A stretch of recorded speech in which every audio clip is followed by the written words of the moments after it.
The history of European Quran translation is very interesting, very broad. It's kind of structured along milestone translations that have been published over the centuries, starting with the Middle Ages up to the present, of course. I'm not going to talk about the present, but I will talk about some translations from the Middle Ages to the 19th century. So milestone translations structure the history of Christian, non-Muslim translations of the Quran. But we also have, of course, numerous translations that have been written in private, that have been always only written as drafts, that were not published, that have somehow disappeared in archives, or some of them have disappeared forever. But during our project also, we have discovered quite a few translations which have never been published. But it really starts, we always think it starts in the Middle Ages with Latin translations, but actually there were earlier non-Muslim translations in the Byzantine time, which we can reconstruct from other texts. We can reconstruct it. There must have been a full translation in Byzantine Greek. But the first translation that has really had an impact on European culture and history has been produced in the 13th century, in the 12th century, in Toledo, in Spain, by an Englishman called Robert of Ketton. And he was a translator of scientific texts, but he has translated the Quran, the Arabic Quran, into Latin.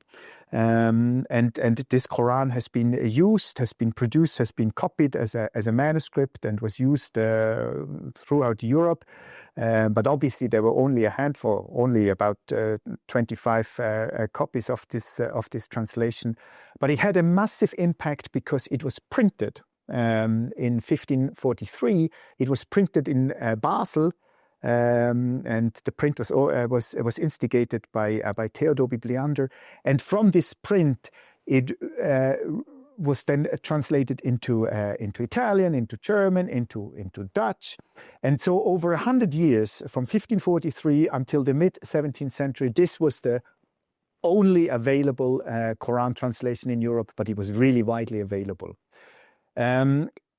It was deficient translation. It was a medieval translation. It had problems. It was also more a paraphrase than a translation. And scholars particularly always wanted to have a new translation, a better translation that captures the sense of the Quran better.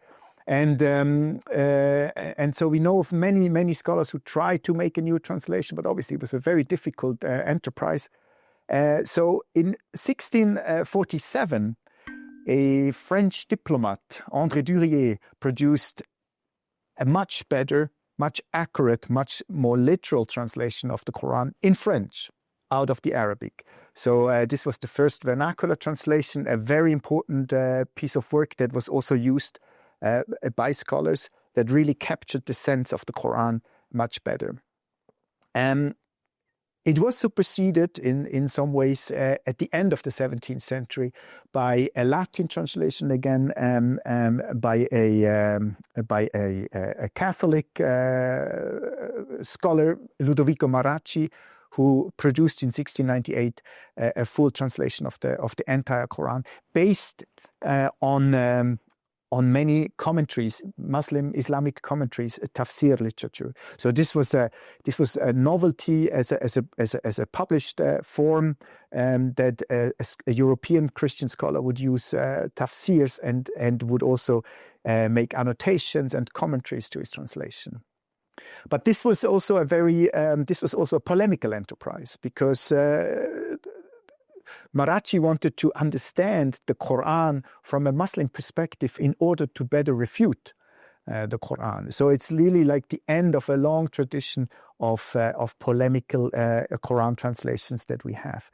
In the 1730s, an Englishman, George Sale, produced an English translation, and in this translation, there's really a different attitude to Islam. One can really see that this is a more tolerant, a more curious, a more sympathetic approach to the Quran. And what is interesting is that in the long introduction to this Quran translation, to this English Quran translation, Sale says, talks about the beauty of the Quran. So this is really the first time in the European history of Quran translation that the beauty of the Quran is acknowledged, but not.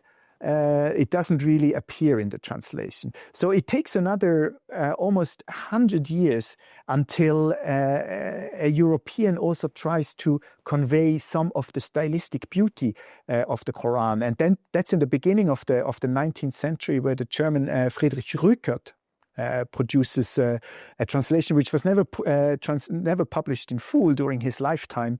But this was a translation that was partly rhymed. Friedrich Rückert, the translator, was a poet, so he tried to really convey the beauty into the translation. And to us, this is quite an important step in the history of Quran translation, because it shows an awareness that the Quran is not just a text that you can translate like you translate it, but that there is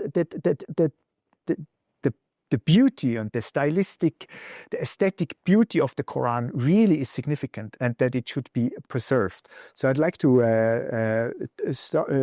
come to a conclusion with this German production from a Romantic age, where a sense of the aesthetical dimensions of the Quran also shine through in the translation.